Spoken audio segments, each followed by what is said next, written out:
dos grandes homens de Deus, checklist. Eu não sei se vocês sabem o que significa um checklist, mas durante a mensagem toda você vai precisar se atentar para elaborar na sua vida algumas rotinas que serão extremamente importantes para você.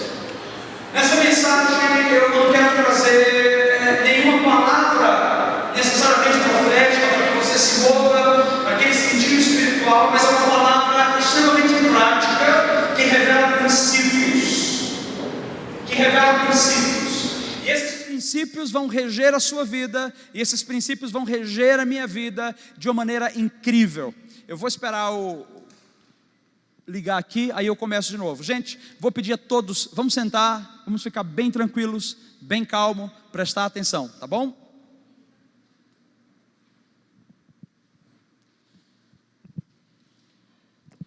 Então, para a gente começar falando, Mateus, você já vai para o segundo slide, tá?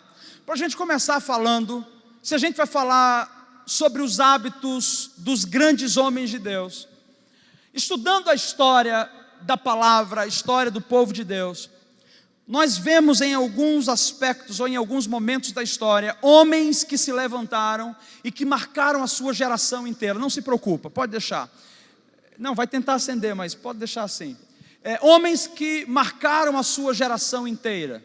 Homens que tinham um estilo de vida que inspiravam pessoas. Homens que faziam com que outras pessoas se levantassem e quisessem seguir no seu exemplo. Na verdade, a gente está falando de bons hábitos, hábitos que influenciam, hábitos que transformam, hábitos que geram vida, hábitos que tiram pessoas de prisões, hábitos que elevam a inteligência, hábitos que elevam a espiritualidade do homem, hábitos que fazem com que as pessoas se acheguem cada vez mais perto de Deus. Como que se desenvolve um hábito? E necessariamente o que significa hábito?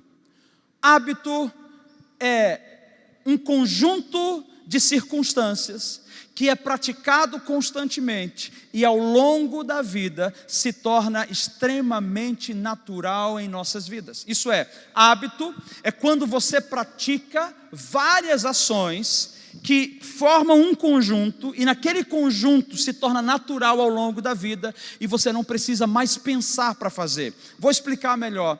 Quantos aqui precisam pensar para poder respirar? Pastor, estava esquecendo de respirar, estava morrendo afogado.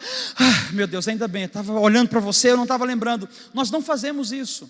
E por que nós não fazemos isso? Porque quando Deus criou o nosso pulmão, Ele estabeleceu o nosso pulmão e o nosso cérebro. Assim que a gente saiu da barriga da nossa mãe, a primeira coisa que o médico faz, alguns vão dizer que maldoso, né? Ele levanta você pelas pernas e ele pega uma das mãos e ele dá uma palmada. Pá! E a criança faz o quê? Ela chora. E quando ela chora, o pulmão dela antes não estava acostumado a ter oxigênio. O pulmão dela não trabalhava, mas aquele estímulo externo, daquela pequena palmada, fez com que o pulmão inflasse e respirasse.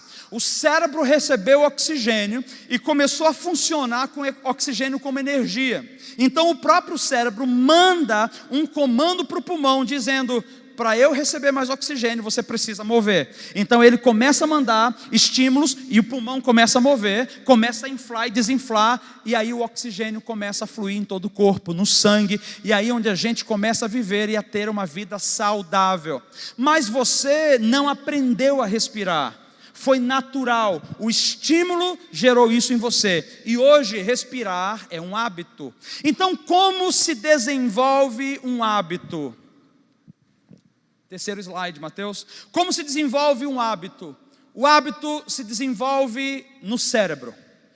O cérebro é um órgão que Deus fez de uma maneira assombrosamente maravilhosa. Todos nós temos um cérebro. Se não tivéssemos um cérebro, estaríamos de fato vegetando. Alguns cérebros são mais experimentados do que outros. Não é que algum cérebro tem menos condições de se desenvolver. é que nós não desenvolvemos a nossa capacidade cerebral ao nível que poderíamos desenvolver. Mas como que o cérebro gera e desenvolve o hábito? Então, primeiro eu quero explicar sobre esse órgão, esse cérebro. O cérebro é uma massa cheia de terminações nervosas, que não tem como a ciência explicar exatamente como funciona, não tem como a ciência dizer, cara, é isso, o cérebro é desse jeito, é indefinido. Sabe-se algumas coisas, mas não é nada tão profundo, porque Deus gerou o cérebro de uma maneira profunda, e o cérebro tem contato com a nossa esfera espiritual. O cérebro, ele é a nossa esfera emocional, e ele gera estímulos para a nossa esfera física. O cérebro, ele é aquele que decodifica, é aquele que assimila, é aquele que compreende, é aquele que padroniza, é aquele que projeta. Então o processo do nosso cérebro ir se desenvolvendo é à medida que ele vai recebendo informações. Por exemplo, tudo que você se propôs a fazer, você consegue. Não existe nada na sua vida que você se propõe a fazer que seja tão difícil a ponto de você não conseguir. Sabe o que é que você não consegue fazer? Aquilo que você não se propõe a fazer repetidas vezes. Isso é, quando você faz uma vez e não deu conta e você desiste, pode ter certeza, naquela área o seu cérebro vai ficar malnutrido, ele vai ficar raquítico e não vai se desenvolver. Mas se você continua persistindo e persistindo e persistindo, o seu cérebro é um órgão que Deus colocou em você para facilitar a sua vida. E todos nós temos um cérebro, e todos os cérebros têm uma capacidade incrível e genial. Não existe ninguém burro, não existe ninguém tapado, não existe ninguém tonto. Todos nós temos a capacidade de sermos extremamente inteligentes. É natural que alguns tenham uma inteligência mais desenvolvida em uma certa área do que o outro, mas todos nós temos habilidades e inteligências incríveis que foi Deus quem desenvolveu. Isso é, o seu cérebro foi dado a você para facilitar a sua vida. E como que ele vai desenvolver e gerar esse hábito? Primeiro, ele assimila. Como assim ele assimila? Ele recebe as informações externas. Vou dar um exemplo. Se alguém chega perto de mim e me dá um doce, rapaz, eu estou com vontade de comer doce, eu acho. É que eu não estou comendo doce há um tempo, mas enfim. Se alguém chega perto de mim e me dá um doce, o que é que a psicologia fala sobre isso? Desejo reprimido, né? Sublimação, vamos lá. E me dá um doce, eu vou pegar aquele doce e vou comer. Quando eu comer o doce, cara, vai me dar uma sensação de bem-estar tremenda. O que é que eu fiz? Eu assimilei que o doce gera bem-estar. Qual é a minha tendência? A minha tendência é o próximo passo. O que o cérebro faz? Primeiro ele assimila. Foi legal? Você gostou? Amei. Então agora eu vou padronizar. O assimilar é uma ação que o cérebro gera para nós. A padronização, na verdade, é um comportamento. Eu peguei o doce, comi o doce, e ele falou, agora eu vou gerar um comportamento. Vai de novo, compra outro. Quando você estiver triste, compra outro doce, compra um chocolate, que você fica mais feliz. Eu não sei se é o caso de vocês, mas geralmente quando a gente come uma coisa boa, que a gente não come há muito tempo, a gente não come cantando, né? As crianças, os meus filhos começam a cantar quando eles comem chocolate. E uma vez eu parei para pensar, por que a gente canta e fica feliz quando a gente está comendo? Porque de alguma maneira, aquele produto, aquele ingrediente que a gente ingeriu, gerou uma reação no nosso cérebro de bem-estar, de prazer, de euforia ou de alegria. Aí o cérebro entende que a gente está querendo aquilo que aquele faz, ele padroniza um comportamento. Então primeiro ele assimila a informação e depois ele padroniza um comportamento. E depois que ele padroniza o comportamento, isso é, cara, você tem que fazer isso, você tem que fazer isso, você tem que fazer isso. Aí ele estabelece uma cultura. E o que é uma cultura? Uma cultura é algo que a gente faz naturalmente, sem ninguém precisar nos ensinar, porque a gente aprende à medida que a gente vive. E essa cultura não é apenas algo para mim, mas é algo que eu vou passar adiante. O comportamento tem a ver comigo, mas a cultura eu já começo a gerar na vida de outras pessoas. Então, como que o hábito é gerado? Primeiro o cérebro assimila a ação, depois ele padroniza um comportamento e depois ele estabelece uma cultura. Até aí vocês estão tranquilos? Vamos seguir aqui. 45% do seu dia vivido é em cima de hábitos. Isso é, quem tem hábito de escovar os dentes, eu espero que tenha, você vai acordar de manhã e você vai escovar os dentes, vai lavar, enxaguar a sua boca e pronto, você levantou. Você faz isso todos os dias. Alguns fazem por hábito, outros fazem porque os pais falam, vai fazer, você não pode sair sem ter escovado os dentes. Mas naturalmente a gente come por hábito, a gente vai ao banheiro por hábito, a gente penteia o cabelo por hábito, a gente tem alguns hábitos, algumas manias que são naturais nossas, que ninguém precisa dizer para a gente o que fazer, porque o nosso cérebro já assimilou, já gerou um comportamento e já se tornou uma cultura em nós. Então a gente faz naturalmente. Por exemplo, você vai lembrar alguma das coisas que você faz. Você pode estar de olho fechado, querido, mas você não erra a sua boca quando você pega um garfo e você coloca, duvido colocar no olho, colocar no nariz, porque já é natural, já é um hábito natural para mim e para você. Os seus hábitos, eles determinam a maneira como você vive, o que o cérebro gerou de cultura. Isso é, dependendo do seu hábito, a gente vai olhar para você e vai ver o seu estilo de vida. Tem gente que tem o hábito de dormir muito tarde e acordar extremamente tarde. Isso é, a pessoa não tem muito lá um horário fixo na vida dela, então ela pode acordar super tarde. Pessoas que geralmente acordam meio-dia, elas têm um hábito específico, onde elas precisam ser mantidas por alguém, porque elas não conseguem se manter. Ninguém que acorde tão tarde tem tempo para trabalhar, ou ela está desempregada ou ela não gosta de trabalhar. Mas os seus hábitos vão determinar e vão demonstrar como é o seu estilo de vida. Eu não preciso saber muita coisa de você, e nem você precisa saber muita coisa de mim, você só precisa observar alguns hábitos da minha vida. Que hora eu levanto, como eu falo, que tipo de coisa eu falo. Os seus hábitos determinam a maneira como você vive. Alguns hábitos são maravilhosos, outros hábitos são péssimos. E nós não podemos atribuir ao inferno, nós não podemos atribuir ao diabo algumas coisas que acontecem em nossas vidas, porque às vezes não é o diabo, ele influenciou, mas a decisão final foi nossa. Portanto, as consequências dos maus hábitos, elas podem acontecer com pobreza extrema, com angústias extremas, com depressões profundas, pessoas que não conseguem se relacionar com outras, pessoas que não têm contato com outras pessoas porque elas explodem, elas são explosivas, elas são briguentas, elas não sabem elogiar, elas só sabem criticar. Dependendo do seu hábito, o seu estilo de vida vai ser péssimo. Dependendo do seu hábito, o seu estilo de vida vai ser maravilhoso. Hábitos geram vida e hábitos geram morte. Aí a minha pergunta para você é, seus hábitos são benéficos ou são maléficos? Cada um de vocês sentado hoje aqui tem manias que se tornaram hábitos em sua vida. Alguns têm o hábito de reclamar, e pessoas que reclamam, que murmuram, que maldizem, são pessoas que constantemente estão vivendo em um poço escuro de prisão, em um poço de angústia. Pessoas que não se abrem à gratidão, pessoas que não se abrem a profetizar o que Deus tem falado para você, que não entendem o que Jeremias disse, eu quero trazer à memória aquilo que pode me dar esperança. Ao invés disso, eu fico focado no meu problema, eu fico focado na minha dificuldade, eu fico focado naquilo que não está dando certo, e o que acontece é o que Jó falou, aquilo que eu mais temia me sobreveio.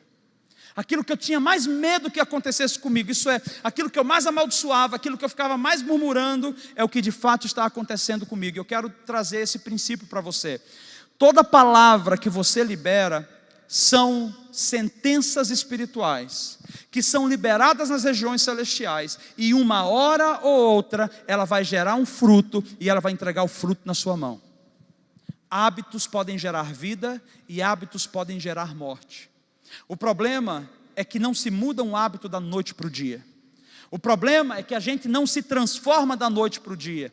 E é muito mais fácil a gente andar no modo automático, no que já foi ensinado para o nosso cérebro, no que já foi estabelecido como cultura, do que a gente pegar uma contracultura, um caminho oposto e mudar tudo para começar de novo. Porque mudar para começar de novo, ser reprogramado, gera despesa. Gera custo, gera investimento, gera suor, e é muito chato, e é muito complicado às vezes, e é doloroso. A questão toda é, os seus hábitos estão te conduzindo à vida, ou os seus hábitos estão te conduzindo à morte? Seus hábitos são benéficos, ou seus hábitos são maléficos? Próximo, Mateus. Os hábitos, ele na verdade estabelece o que a gente chama de paradigma. E é o paradigma da vida ou paradigma de morte. O que é um paradigma? A gente ouve tanto essa palavra por aí. Não existe um termo exato para definir o paradigma, mas eu acho que eu vou conseguir explicar para você. Paradigma é um conjunto de crença, é um conjunto de conceitos que você estabelece para você e se torna algo real, uma verdade absoluta para a sua vida. Vou te dar um exemplo. Aquela menina que nunca namorou, estava solteira, porque ela não queria casar, porque ela via que o casamento da mãe e do pai não era um casamento muito bom, era um casamento conturbado. Então aquela jovem chega um dia e fala: mãe, encontrei um jovem, me trata tão bem, abre a porta do meu carro, meu Deus, no momento que eu menos espero, estou sentado na mesa do trabalho, o menino me leva flores, ele me manda presentes, ele compra um cupcake para mim, estou querendo doce hoje, ele compra um cupcake para mim, ele coloca lá, mãe, é o menino de Deus para a minha vida. Ela vai dizer assim: filha, eu entendo, sei da sua alegria, vá com calma, porque mamãe sabe exatamente o que significa um casamento. E na verdade, filha, todo homem é igual, todo homem vai trair, todo homem vai bater. É bonitinho na hora que quer conseguir o prêmio dele, depois que consegue, que casou, ele vai deixar você para trás, ele vai maltratar você, ele vai falar mal com você, ele vai esquecer a data do casamento. Enfim, filha, cuidado, porque todo homem é igual. Aquela menina, por ser uma figura de autoridade, a mãe sobre ela, ela vai olhar para a menina, para a mãe, e ela vai dizer o quê? Tá bom, mãe. Ali a mãe gerou um paradigma. E qual é o paradigma? Todo homem é igual. Isso é, nenhum homem presta, não tem homem bom. Em outras palavras, eu vou sofrer, eu vou ser mais uma mulher, e a sina da mulher é ser uma desgraça nessa vida. A gente não serve para nada, a gente é usada para tudo. Então casamento realmente não presta, mas eu tenho que casar, porque todo mundo casa, eu quero ter filhos, eu vou ter filhos. Ela casa com esse paradigma na mente. Paradigma, que é um conjunto de crença, tem poder de dirigir a sua vida. Se o paradigma ou se a crença predominante na sua mente for algo tão forte e negativo, vai conduzir a sua vida para a morte. Mas se você tiver paradigmas estabelecidos ou crenças daquilo que Deus declara sobre você, isso vai te conduzir para a vida. Por exemplo, essa menina casa. Aquele menino de fato era uma pessoa excelente, uma pessoa boa, que cuidava, que estava abrindo a porta do carro. Só que ela começa, por causa do paradigma dela, gerar uma cultura, que é isso que o cérebro faz. Ele padroniza uma cultura, ele estabelece uma cultura. Que cultura é? Ela vai começar a ficar desconfiada com aquele jovem. Desconfiança gera desconfiança. Ela vai começar a ficar intrigada com ele, está querendo só me usar. Ela não vai acreditar, ela não vai amar, ela não vai se entregar. O paradigma dela gera um contexto cultural tão forte que influencia todo o ritmo da casa. Aquele ambiente vai ter desconfiança, por mais que o cara seja um bom cara e não traia. Aquele ambiente vai ter angústia, por mais que o cara seja um cara feliz, mas ela estabeleceu uma cultura de angústia. Aquele ambiente vai ter reclamação, por quê? Porque ela o tempo todo está dizendo: esse cara não me ama, esse cara está me enrolando, bem que a minha mãe falou. Em outras palavras, ela está estabelecendo uma cultura, e aquela cultura vai passar para os filhos. E aquela cultura vai passar para quem tiver contato com ela. E se ela se tornar uma líder um dia na igreja, onde for, ela vai passar isso para quem ela acompanha, para quem ela discipula. Então é extremamente sério a questão dos paradigmas. Muitos de vocês talvez não estejam conseguindo se levantar na área do trabalho, ou na área emocional, ou em alguma área que você acha que você é bom, não é porque você é ruim, mas é porque você tem crenças erradas dentro da sua mente, e essas crenças estão matando você. Essas crenças estão todos os dias provando para você que você é fracassado, que você não consegue, que as coisas não vão dar certo. E eu preciso dizer para você, eu não me importo com o que eu não consigo, e eu não me importo com o que as pessoas falam negativamente sobre mim, porque eu sou aquilo que Deus diz que eu sou, e eu quero gerar em minha mente aquilo que pode me dar esperança, e não aquilo que pode me destruir. Então precisamos ter cuidado com o que entra na nossa mente, e precisamos sempre colocar na balança, isso é, pesar aquilo que nós temos como crença com os valores e os princípios da palavra. Mas você vai achar super interessante os versículos que eu vou ler para você. Definido então paradigmas, eu gostaria que você acompanhasse comigo ali o primeiro versículo, que é 2 Pedro capítulo 2, versículo 19, parte B. E aí eu vou te explicar por partes como esses versículos fizeram parte da minha vida e onde eles se encaixam na mensagem de hoje. Alguns anos atrás, no nosso primeiro ano de casamento, eu tive uma crise existencial. Eu que era um cara extremamente corajoso, extremamente ousado, eu não tinha medo de demônio, eu não tinha medo de desafio, eu ia onde precisava ir, eu ia no meio, eu era um cara corajoso, eu era corajoso ao extremo. E um dia eu simplesmente me levanto com uma notícia pela madrugada, de que uma amiga nossa que morava no mesmo campo missionário, havia falecido. Ela estava no hospital e a gente estava orando, e ela havia falecido decorrente a uma hepatite C, se eu não me engano. Enfim, era uma hepatite perigosa. E quando eu recebi a notícia, ela estava no hospital, esse campus missionário era muito grande, e eu falei assim para minha esposa de madrugada, eu falei, quer saber de uma coisa? Ela não pode morrer. E a Anne falou, mas por que ela não pode morrer? Ela não pode morrer porque Deus tem promessa na vida dela, e eu vou me levantar, e eu vou até lá, e eu vou orar, e ela vai ressuscitar se ela estiver morta. E a Anne falou, amor, tudo bem, a gente sabe que Deus ressuscita, e você pode até orar por ela, mas será que essa é a vontade de Deus nesse momento para ela? Eu falei, eu nem preciso perguntar de Deus. Rapaz, isso não é coragem não, isso é ousadia, tolice demais, né? Eu nem preciso perguntar de Deus, eu vou orar porque Deus quer que ela ressuscite. E eu saio à noite, era um caminho escuro no meio do mato, e eu chego até a casa dela dentro desse terreno. A casa ficava para frente do Rio Negro. É um ambiente escuro, porque a água é bem escura mesmo, e muita floresta. E eu coloco a mão na porta dela, e eu faço uma declaração. Eu ia no hospital orar, mas eu fui na casa dela declarar. E eu declaro assim, Satanás, você matou a Gladys, mas você vai devolvê-la em nome de Jesus, que agora ela seja ressuscitada. E eu terminei de orar assim, mas falei com ousadia, porque era o cara, mano, eu era o cara. Quando eu tirei a mão da porta, eu ouço como um eco que vem ruindo lá de trás para frente. E o que eu ouvi de lá para cá foi o seguinte, eu não sei imitar a voz, mas foi a voz mais tenebrosa que eu já ouvi. E a voz dizia assim, sim, eu matei a Gladys, e agora você é o próximo da lista. Rapaz, procura o corajoso, que as minhas pernas começaram a tremer, mas tremi, eu tive uma febre instantânea.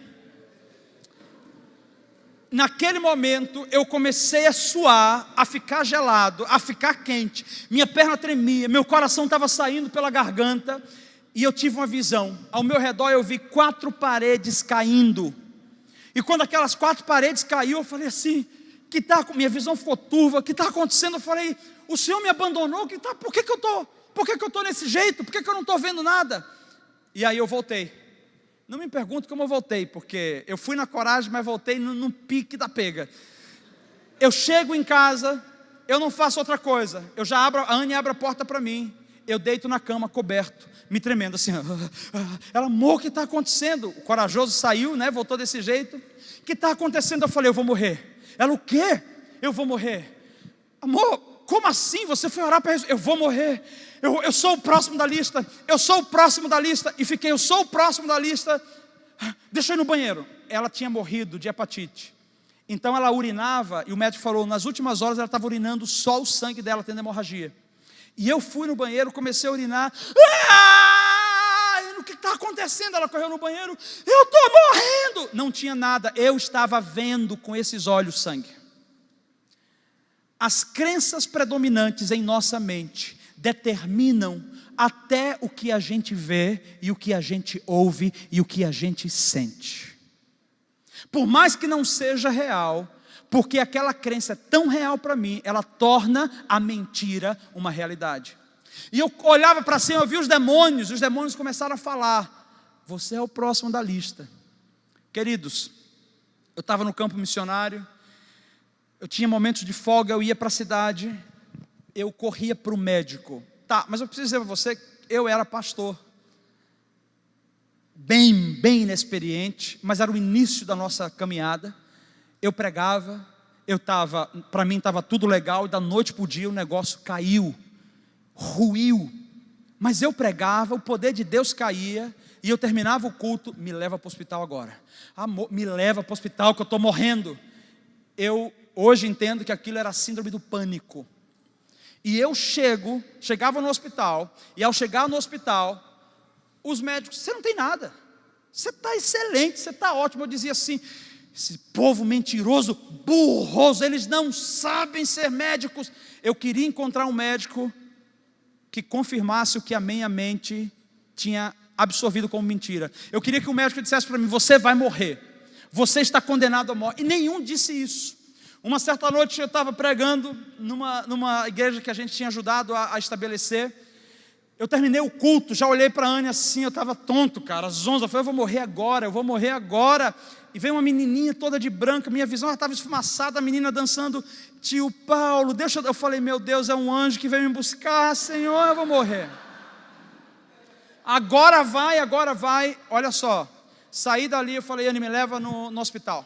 Fomos no hospital, cheguei lá, tinha um homem, um homossexual, que ele olhou para mim daquele jeito e falou assim, tenho observado você várias vezes por aqui. E eu queria dar a bola para o cara, falei, eu preciso de soro, eu estou mal, eu quero saber o que eu tenho. Eu tenho percebido que você anda muito estressado. Eu falei, não é estresse, eu estou doente, eu preciso saber o que eu tenho. Aí ele olhou para mim e falou assim, você crê em Deus? É claro que eu creio em Deus. Aí ele falou assim, mas quem crê em Deus não fica com medo. Quem crê em Deus não fica como você está. Por que você está com medo? Está com medo de morrer? Mas, cara do céu, mas eu olhei assim, mas que infeliz das trevas é esse que vem me dar lição de moral aqui? Quem és tu para me dar lição de moral? Levantei dali, rapaz, saí. Outro dia, médico de novo, a Anne falou assim, no meio do caminho, Paulo, vamos para casa. Eu falei, não vou para casa, que eu vou morrer em casa, vamos para casa. Falei, se eu for para casa, eu morro. Ela falou, se você continuar, então eu vou puxar o freio de mão e morre nós dois. Ela já estava cansada. Eu estava muito rápido, eu falei, então eu vou para casa. Mas você não pode me obrigar a dormir, porque se eu dormir eu morro. O que é que o diabo queria? Fica acordado, cansa, baixa a imunidade para que você morra. João 10:10, o diabo veio senão para matar, roubar e destruir. E é isso que ele faz. E o instrumento principal que ele usa não são as coisas externas, mas são as coisas internas. Isso é, você é a melhor ferramenta para a sua autodestruição. O seu cérebro é a sua melhor ferramenta para a sua desgraça. Que tipo de crença tem aí dentro? A quem você ouve? Quem conduz a sua vida? Porque aquilo que ocupa a tua mente governa toda a tua vida, governa todas as tuas ações, governa todo o teu corpo. Naquele dia eu deitei na cama e eu falei assim, vou ficar acordado. Fechei o olho, dormi, quando acordei, sentei na beira da cama e falei, já faz 2 anos que eu estou desse jeito. E mais um dia que eu achei que eu ia morrer, eu não morri. Quer saber de uma coisa? Eu não vou morrer. Naquele dia começou a mudança de hábito na minha vida. Quando eu falei, eu não vou morrer. A primeira palavra de confronto contra a mentira que estava aqui dentro. Mas não basta ter uma palavra de confronto contra a mentira. Precisa ter uma ação prática. E eu não tinha forças para ter uma ação prática. E quando nós não temos forças para ter uma ação prática, algo que nos mova a mudar, aí entra o poder sobrenatural de Deus, aí entra o poder sobrenatural do Espírito Santo, que é aquele que nos ensina, nos conduz e está conosco para melhorar a nossa vida. E aí o Espírito Santo chegou diante de mim, uma madrugada, eu acordava chorando toda a madrugada, não era isso, linda? Eu acordava chorando toda a madrugada, com uma angústia sem saber o porquê. Naquela madrugada eu acordei e eu sentei na cama e falei: Deus, eu já entendi que eu não vou morrer, eu não quero mais morrer, mas eu não consigo. Ele falou assim: vai para a sala e me espere, porque eu vou encontrar você e eu tenho coisas para falar para você. Eis aqui os versículos que ele me trouxe naquela madrugada. Quando eu ouvi Deus, depois de 2 anos eu não tinha ouvido Deus mais, porque eu ouvi o diabo direto. E quando o diabo fala, a gente não consegue ouvir Deus. Então, porque eu ouvi tanto o diabo, eu não sabia mais quando Deus queria falar comigo, eu não queria ouvir Deus, eu só queria resolver o meu problema. Mas quando eu ouvi Deus, eu levantei com alegria e fui para a sala. E os versículos são: primeiro, 2 Pedro capítulo 2, versículo 19b. Porque de quem um homem é vencido, do mesmo ele se faz escravo. Começou a quebrar os paradigmas errados, porque eu entendi: peraí, calma aí. Eu não estou sendo vencido por Cristo, eu estou sendo vencido pelo medo, eu estou sendo vencido pelo diabo. No entanto, eu estou me tornando escravo do diabo. Aí começou a quebrar as fortalezas na minha mente. Aí o Senhor falou: leia Romanos capítulo 8, versículo 15. E assim veio a palavra: porque não recebestes o espírito de escravidão, para outra vez estardes em temor, mas recebeste o espírito de adoção, pelo qual nós clamamos o quê? Abba, Pai. Eu falei: cara, Jesus já me libertou, por que eu estou vivendo essa angústia? Eu fui adotado, eu sou filho. Próximo texto, 1 João capítulo 4, versículo 18, que diz assim: no amor não há medo, antes o perfeito amor lança fora todo o medo, porque o medo tem consigo a pena, e o que teme não é perfeito em amor. Aí eu entendi, estava fechando já o quebra-cabeça, e eu comecei a entender: peraí, esse nível de medo em mim, esse nível de insegurança e de ansiedade, só demonstra uma coisa: eu creio mais no diabo do que eu creio em Deus. E Deus não está perto de mim, porque eu estou longe dele. Não é que ele não esteja perto, sou eu que estou longe dele. O verdadeiro amor lança fora todo medo, porque quando você está em Deus, você sabe, cara, não importa o que esteja acontecendo, vai dar tudo certo. O nosso Deus cuida de nós, o nosso Deus nos orienta, Ele não é mau, Ele é um bom Pai. E o último versículo: estais, pois, firmes na liberdade com que Cristo nos libertou, e não torneis a colocar-vos debaixo do jugo da servidão ou da escravidão. Eu entendi ali que Deus estava me dando uma oportunidade pela palavra de ser liberto, e que eu precisava decidir a não me colocar de novo debaixo de jugo. Deixa eu deixar claro para você uma coisa: que a maioria de nós vive como escravo, não é porque alguém nos escraviza, mas é porque a gente aceita a escravidão. Quando eu comecei a mudar a minha mente, as coisas ao meu redor começaram também a mudar. Ali começou a mudança de hábito. E eu quero que você entenda uma coisa: o pânico, ele na verdade é um comportamento que o teu cérebro absorveu por conta de um trauma, meu Deus, tem uma psicóloga aqui, eu estou falando no lugar dela, por conta de um trauma, por conta de ruínas que você tem dentro de você, por conta de falta de fundamentos sólidos. E aí o peso é tão grande sobre os seus ombros, a responsabilidade, ou o que você tem que fazer, que você desmorona. E aí começa tudo a ruir na sua vida.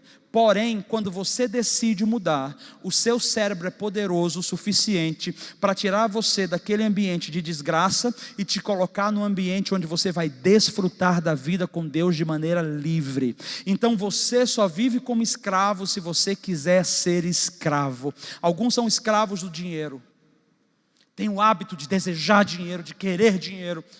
Outros são escravos do sexo, tem o hábito de não conseguir ficar sem sexo, então ele dorme com uma, com outra, com outro, e vai, por aí vai, tentando satisfazer algo que nunca vai ser satisfeito. A alma é o rombo que só Jesus pode preencher. O problema é que a gente não para pensar que os nossos maus hábitos, eles geram grandes abismos e nos faz cada vez mais prisioneiros. E a Bíblia diz que o salário do pecado é a morte. É por isso que muitos voltam para Jesus, mas voltam arrebentados, voltam dilacerados. E eu vou falar, que massa que você voltou para Jesus, que massa que você está servindo a Jesus, mas por que não pensou sobre isso antes, cara? Para não ter pego essa doença venérea, para não ter perdido a tua família. Por que não pensou sobre isso antes? Para não perder toda essa quantidade de dinheiro, para não ficar batendo a cara e batendo em portas que não se abrem mais, porque você perdeu esse ambiente de favor de Deus. Enfim, não seja escravo, porque ninguém pode te fazer escravo uma vez que Jesus te fez livre. Seja lá qual for o vício, seja lá qual for o problema, seja lá qual for o mau hábito, está na hora de você bater no peito e dizer: eu não sou isso, e eu não quero reproduzir isso, e clamar a ajuda do Espírito Santo, para que Ele mobilize favor, para que você saia desse ambiente. Próximo slide, Mateus. O hábito se desenvolve dentro dessa estrutura: estímulo, rotina e recompensa. O que é o estímulo? O estímulo é o que a gente recebe através dos 5 sentidos: audição, olfato, paladar, visão e tato. São 5 sentidos. Então o estímulo é recebido a partir daí. Quando eu toco, quando eu sinto, quando eu ouço, quando eu saboreio, quando eu toco. É o estímulo. O estímulo, naturalmente, ele tem o foco na recompensa. É assim que o hábito se desenvolve. O estímulo tem o foco na recompensa. Isso é, tudo que a gente faz é para ganhar alguma coisa. Tudo que a gente realiza é para ganhar alguma coisa. Só que você não consegue ganhar só porque você quer. Para isso, você precisa gerar uma rotina. E essa rotina é o que estabelece o hábito na sua vida. Quando você faz uma coisa repetidas vezes. Por exemplo, vou falar uma coisa aqui. Palavrão. Quem gosta de chamar palavrão? Ninguém vai levantar a mão, obviamente, mas recebe aí a palavra do Senhor, tá? Deixa ela descer lá no profundo, no oculto e no escondido. Vamos lá. Palavrão. Eu já conversei com homens de Deus. Cara, eu conversei com um cara que eu nunca imaginei que ele iria chamar aquilo. Um cara já de idade, um senhor. Entrei no escritório dele. Quando eu sentei lá, ele: Paulo, porque isso e isso? Mas olha, ele falou assim: Paulo, trabalhar com esse nível de funcionário é F. Eu olhei para ele assim, chega, eu fiquei zonzo, eu falei: hã? E ele repetiu a palavra 1, 2 vezes, eu falei assim: peraí, é um hábito. Aí eu peguei no braço dele, falei: você me permite falar uma coisa para você? E ele: claro. Eu falei: esse vocabulário que acabou de sair da sua boca não condiz com quem você é. Aí ele: cara, é uma expressão, foi força do hábito. Eu falei: é um hábito ruim, é um mau hábito, porque a palavra nos ensina a não estar falando palavras torpes. E eu vi que ele ficou envergonhado. Eu falei: não fique envergonhado, porque é um cara que conhece muitas escrituras, mas ele vive num meio onde é comum, onde é normal falar aquilo. E nós que temos uma outra cultura, que temos a cultura do reino, ou melhor, se de fato somos do reino, nós não podemos nos parecer com o mundo. O que Paulo disse: eu me fiz de tolo para ganhar os tolos. Paulo não estava dizendo que foi o cara que se tornou tolo para estar no meio. Não, o que Paulo estava dizendo era: eu entendi como falar como eles, para fazer a minha mensagem se assimilar a ele, mas ele não adquiriu os maus costumes. Tem gente que mente de graça. É um hábito, um mau hábito. Eu tenho um amigo, do palavrão ficou claro, né? Palavrão atrai maldição para a sua vida, tá? Atrai peso e de desgraça para você, ainda é mau testemunho terrível. Não repita o que você vê na sua repartição, não repita o que você vê na sua escola. Gere uma cultura diferente, seja você alguém que vai estabelecer um novo vocabulário. Esse amigo meu de Minas Gerais, cara, o cara mentia de graça. Ele chegou para mim, ele falou isso, falou: Paulo, eu queria ser melhor do que os meus amigos. Então eles chegavam para mim assim: Paulo, ele chegava assim, ó, Júnior, o nome dele é Júnior, tá? Já não queria falar, mas já falei. Júnior, não é daqui, melhor ainda, de outra cidade. Seguinte, cara, ontem à noite nós saímos, eu e minha esposa. Acho que você nunca foi naquele restaurante e tal. Eu já fui, só que, aí ele falava, só que ontem eu não fui lá. Ontem eu peguei a moto com ela, nós fomos na cidade tal que tem o restaurante, um lugar romântico. Cara, eu gastei quase 1.500 ontem à noite com tanta coisa maravilhosa. E o cara assim calava a boca. Uau, cara, pô, mas que legal. Aí ele falou assim para mim: Paulo, tudo aquilo era mentira. Eu falava só para poder ser melhor do que o cara. Só que era um hábito, ele já não pensava, ele só reagia. O que é hábito a gente faz e a gente fala: eu não sabia que era um problema. Eu não sabia que aquilo era ruim, porque se tornou um hábito. Mas quando você começa a pesar os seus hábitos, as suas atitudes com a palavra, você começa a ver onde você está errando.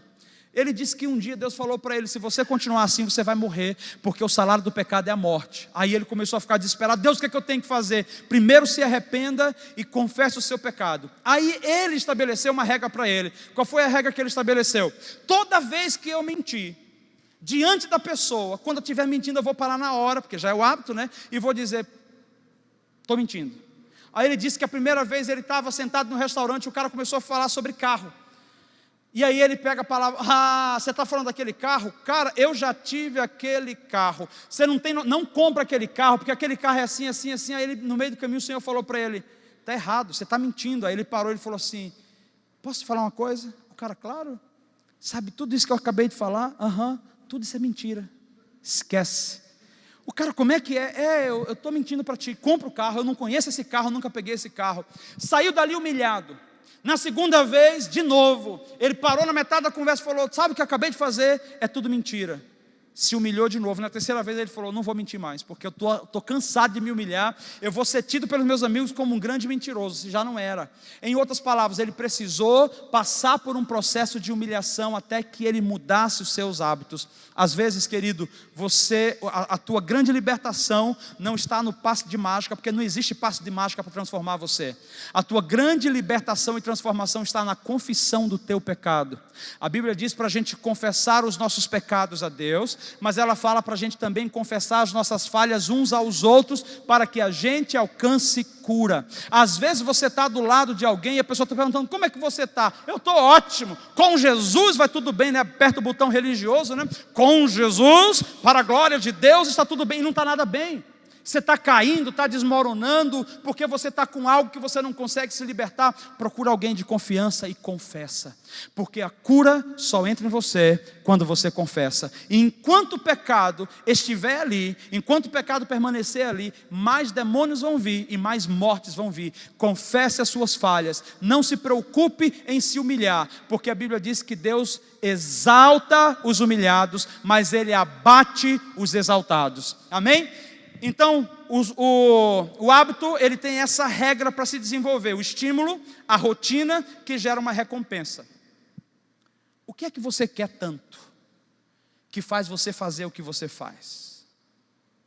Porque nem sempre a recompensa é boa para a sua vida, mas ela é boa para o seu ego, ela é boa para a sua alma. Então tem pessoas que esbanjam, tem pessoas que gastam muito, não porque a recompensa, isso é, a consequência vai ser maravilhosa, porque às vezes a consequência ou a recompensa é o que? Alguém dizer: uau, cara, você é top, hein? Eu não conheço ninguém tão rico como você. Aí você volta para cá, você está cheio de conta. Qual é a sua recompensa? As pessoas olharem para você e dizer que você é top? Isso é suficiente? Mas você chega em casa, você está mais quebrado do que arroz de terceiro grau ali no porto de Londrina, que nem tem, então já quebrou tudo, o negócio está feio. Então, gente, preste atenção. Cuidado com o que você faz, porque tudo que você faz por causa de uma recompensa. Mas dependendo da recompensa que você está correndo atrás, você está gerando cada vez mais um mau hábito. Vamos passar aí, Mateus, para o próximo, que eu não tenho tanto tempo. Pode passar o próximo. Esse texto que a gente acabou de passar ali fala sobre Josué.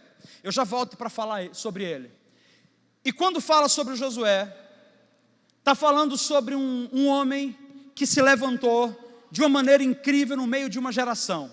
Deus levanta Josué no meio de um povo que tinha uma mentalidade escrava. Alguém aqui já ouviu como foi os escravos há centenas de anos atrás no Brasil? Como eles viviam? Tá.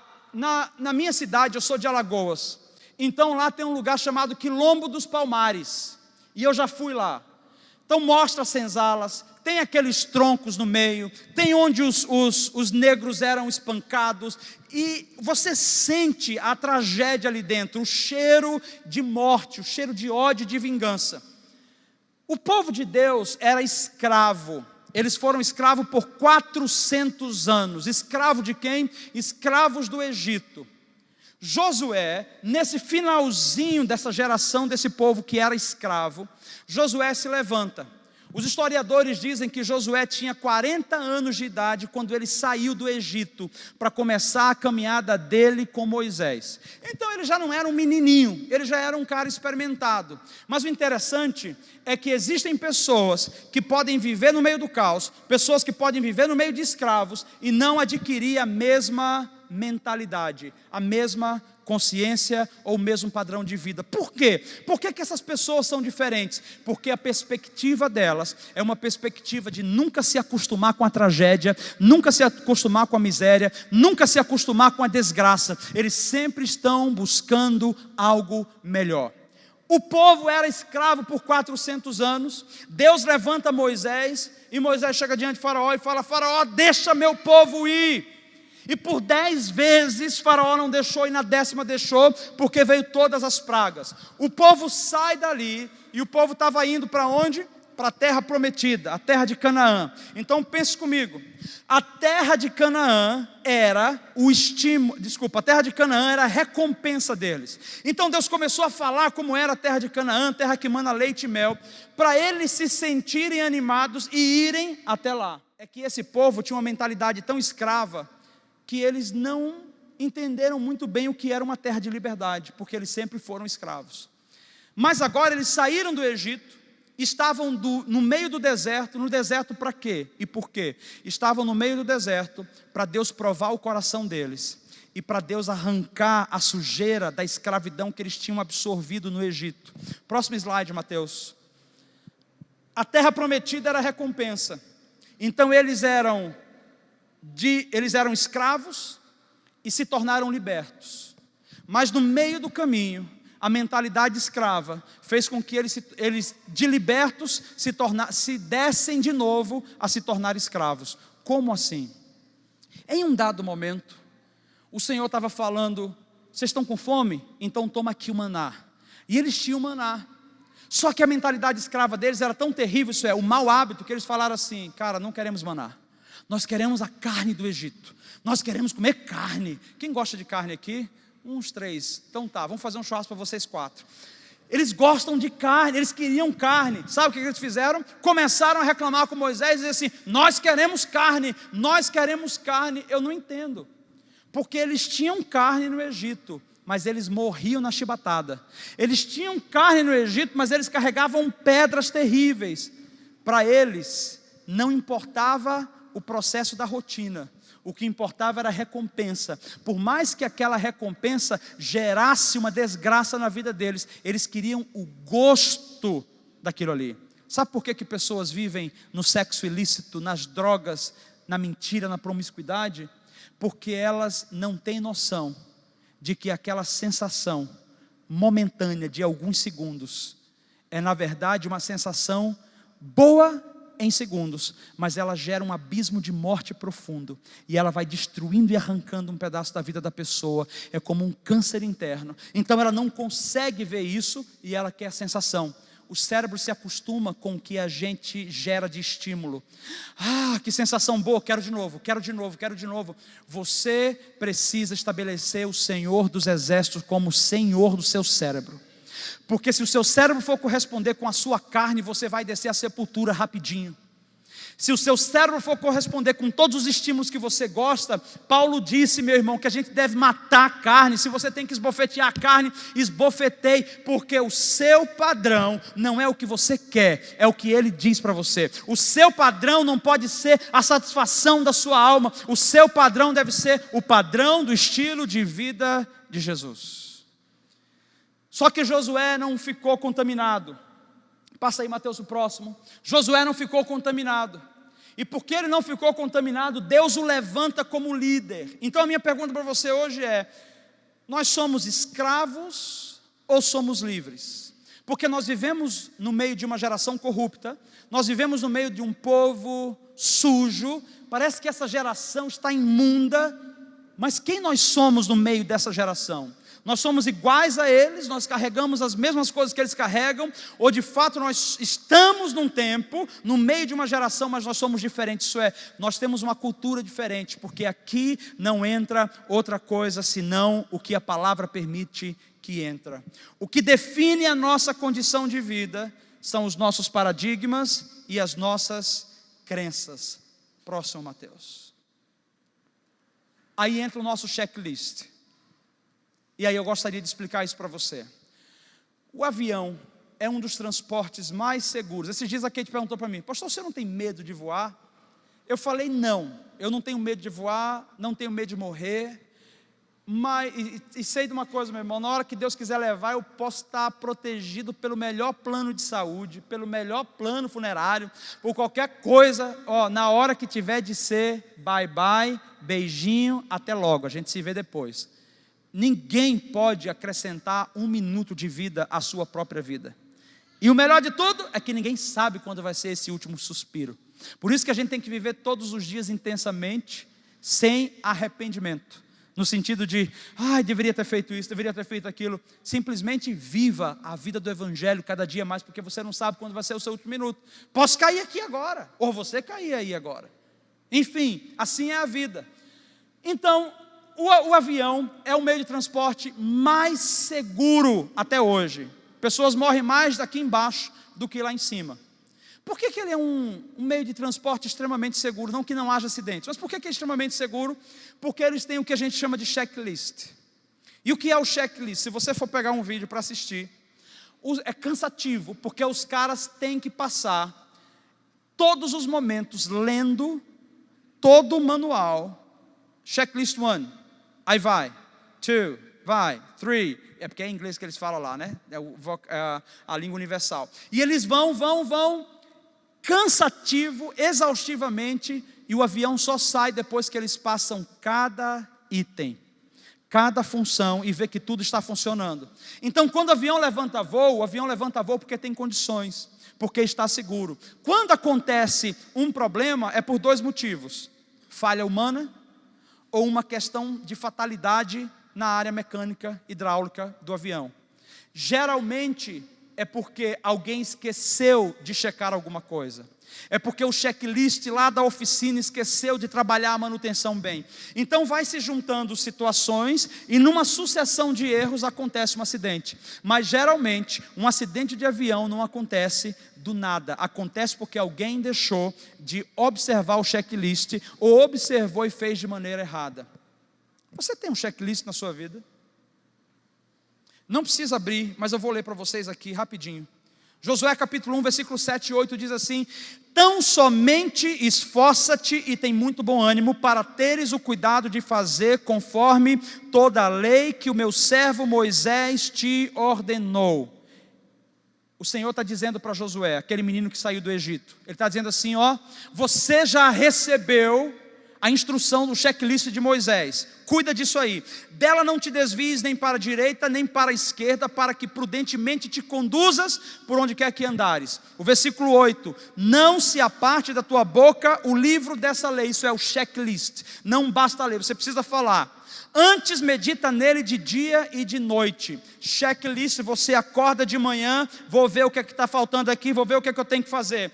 No final do dia você medita de novo, deixa eu ver se eu consegui cumprir as minhas tarefas, se eu estabeleci bem o meu padrão e se eu passei para a próxima fase. Para que tenhas o cuidado de fazer conforme a tudo quanto nele está escrito. Ele está dizendo, presta atenção no checklist que eu entreguei para você, porque então farás prosperar o teu caminho e serás bem-sucedido. Isso é, se você observar o checklist, que é a palavra que Deus entregou para você, você vai prosperar e você vai ser bem-sucedido. Você vai prosperar e você vai ser bem-sucedido. Por que nós não prosperamos e por que nós não somos bem-sucedidos? Porque nós não observamos segundo a palavra de Deus. Nós negligenciamos os detalhes básicos que a gente precisa gerar em nossa vida como um comportamento. Para concluir, eu escolhi 4 homens, que eu gostaria de falar para você sobre o checklist que eles tinham. Esses aqui são alguns homens de Deus, nós temos vários homens de Deus aqui, mas eu gostaria de falar do checklist desses homens. O primeiro é Jonathan Edwards, um menino incrível, um avivalista que sacudiu uma geração inteira. O mover de santidade era profundo e era intenso. Onde ele passava, a atmosfera de santidade ardia. O sermão mais famoso dele foi Pecadores na mão de um Deus irado. Ele aprendeu a investir de 10 a 13 horas do seu dia em leitura e oração. Ele foi ordenado ao pastoreio aos 17 anos de idade. Foi usado para manifestar um dos maiores avivamentos de santidade que alcançou até o Reino Unido. Você acha que ler a Bíblia é fácil? Você acha que orar é fácil? Só que quando você faz vez após vez, porque você entende que faz parte do checklist de um grande homem de Deus, não importa se é fácil, não importa se é simples, não importa se eu gosto, é uma ação espontânea e eu preciso gerar e eu preciso fazer. O cara orava de 10 a 13 horas por dia entre orar e estudar a palavra e escrever os sermões dele. Você não tem noção, quando ele passava no ambiente, o que acontecia. Ele passava nos bares, o pessoal começava a se sentir tão constrangido que deixava o copo de bebida ali, porque o homem carregava uma atmosfera de santidade. Esse cara aqui, desde a sua adolescência, fez um checklist. Não só isso, olha só, não está aí Mateus, tá? Mas eu tenho aqui. Ele escreveu resoluções, é escrito um escrito dele, resoluções de Jonathan Edwards, 71, se eu não me engano, 70 resoluções. E as resoluções dele era o checklist que ele nunca poderia esquecer. E uma resolução dava suporte para outra, 70 que ele lia semanalmente para dizer: estou passando. Você vai dizer assim, mas isso é religiosidade. Mas não foi para ele. Sabe por quê? Porque ele sabia que a alma dele, a carne dele, iria o tempo. Vai deitar, cara, vai descansar, cara. Está tudo de boa, está tudo tranquilo. Ele dizia: o meu descanso está na presença do Senhor. E por isso ele mergulhava em Deus. Eu não vou ter tempo de ler o próximo. John Wesley também é tremendo. Rapidinho, John Wesley, sua vida devocional mudou quando ele conheceu 2 irmãos moravianos, no momento que ele estava saindo das tribos. Consequentemente, os resultados da sua pregação. A ação do Espírito Santo fez com que multidões compostas de 5 e até 10 mil pessoas ouvissem a palavra através da boca dele. Ele era um homem tão incendiado que ele pregava todo dia, ele pregava o tempo todo, ele tinha desejo de pregar, mas não é porque ele era o cara na adolescência dele. É porque ele aprendeu que o único caminho para ele de fato se tornar com hábitos saudáveis era estar na presença de Deus. O próximo, se você for ver, tem o Charles Finney. Charles Finney também foi um dos homens que gerou uma mudança de comportamento numa geração inteira. Ele foi um excelente teólogo e no processo do seu mover de avivamento, foi descrito pelos jornais da época. Ele, quando ministrava, era como ondas de amor líquido. As pessoas estavam sentadas aí como você está, e ele começava a pregar, e vinha uma sensação que as pessoas faziam assim, ó.